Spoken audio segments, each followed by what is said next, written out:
The Jennifer Kesse disappearance. Security footage shows the suspect, but you can't see their face. January 24th, 2006. A 24-year-old finance manager disappears from her Orlando condo. The next day, security cameras capture someone parking her car a mile away. We have the footage. We can see the suspect walking away. But at every single moment the camera could have captured their face, they're perfectly hidden behind a fence post.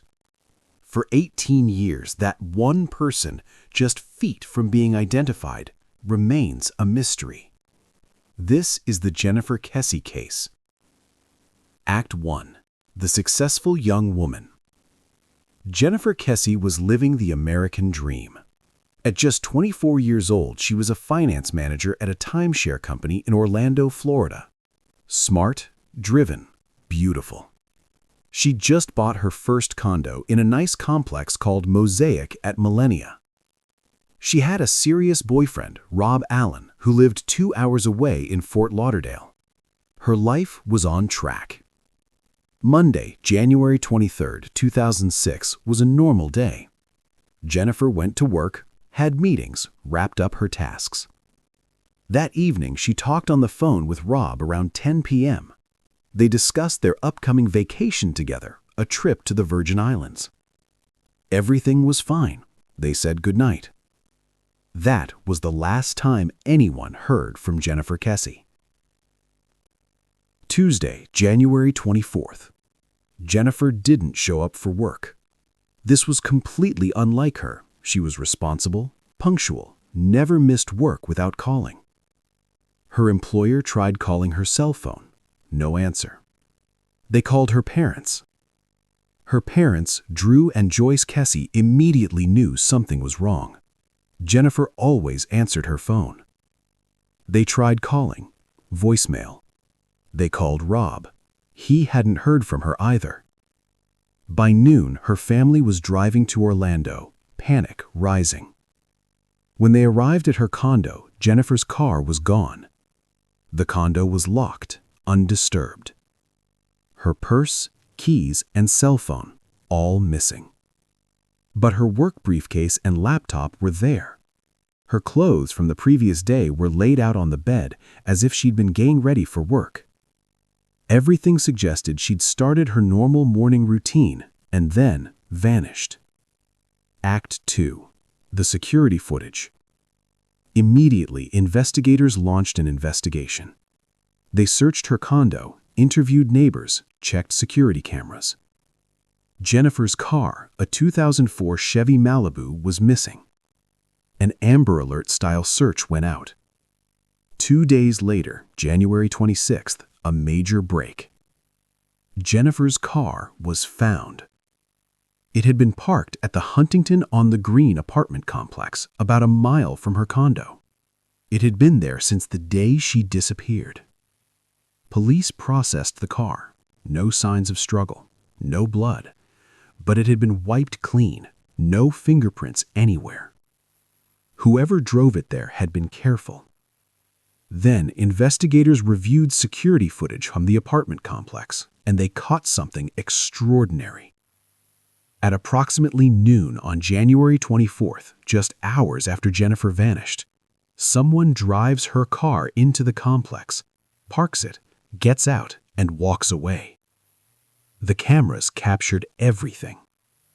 But here's where the case becomes maddeningly frustrating. The person walking away is visible in multiple frames. We can see them clearly, their body, their clothing, their walk. They're real. They're right there. But at every single moment the camera could have captured their face, they're perfectly obscured by a fence post. Not once, not twice, in every single frame. It's as if they knew exactly where the cameras were and timed their walk perfectly. Or they got impossibly lucky. Either way, we have footage of Jennifer Kesse's abductor, but we can't identify them. What we can see: height, approximately 5'3" to 5'5". Build, average. Clothing: light-colored shirt, dark pants. Walk: casual, unhurried, confident. That's it. Could be male or female, could be any race, could be anyone. Police enhanced the footage, brought in experts, tried every technique available. But the fence posts are perfectly positioned. The person remains unidentified. This footage has been shown on national TV, analyzed by millions of people, and investigated by the FBI. 18 years later, no one has definitively identified the person of interest. Act 3. The theories and investigation. For 18 years, investigators and Jennifer's family have pursued every lead, explored every theory. So what happened to Jennifer Kesse? Theory 1. Construction workers at her condo. When Jennifer moved into her condo, the complex was still under construction. Workers were everywhere, painting, renovating, fixing units. Jennifer had complained to friends and family that some of the workers made her uncomfortable. They'd catcall her, stare, make inappropriate comments. One worker had even entered her condo uninvited while she was showering. Investigators believe one or more of these workers may have become obsessed with Jennifer. On the morning of January 24th, they could have been waiting for her, grabbed her as she left for work, and abducted her. This theory is supported by Jennifer's complaints about the workers, the condo being under construction, easy access, the suspect in the video appearing to be a laborer based on clothing, the timing, morning when workers would be arriving. But problems.